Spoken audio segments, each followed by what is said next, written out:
mirë, po ka mundësi vepra të jetë e mirë, njeti të jetë i keq. Kur ka mundësi me ndodh një gjë e tillë, kur ne mundohemi me bë një ibadet jo për hir të Allahut Azza wa Jall. Dikush jep sadaka, në pamjen e jashtme është sadaka, ama njeti i tij është që të lavdrohet para njerëzve.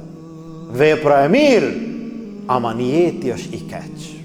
Dhe kështu ndodhi me ata 3 njerëz në hadithin e njohur, të cilin e keni parasysh të gjithë, ata të cilët do të dalin para Allahut Azza wa Jall, do të merren në llogari, do të merren në pyetje. Dikush prej tyre do të thotë, unë e kam dhënë jetën për hir tandin ja Rab. Tjetri do të thotë, unë nuk kam pa dikun që ka pas nevojë për vetë se kam dhënë për hir tandin ja Rab. Dhe tjetri lexuesi i Kur'anit, apo dietari, apo hoxha, i cili thot, unë ua kam shpjeguar njerëzve, ua kam përcjellur mesazhin tënd për hir tandin ja Rab. Këto vepra janë të mira, janë të mira.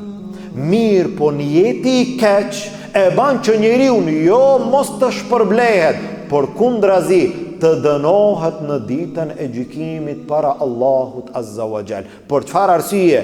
Vepra është e mirë, njeti është i keq.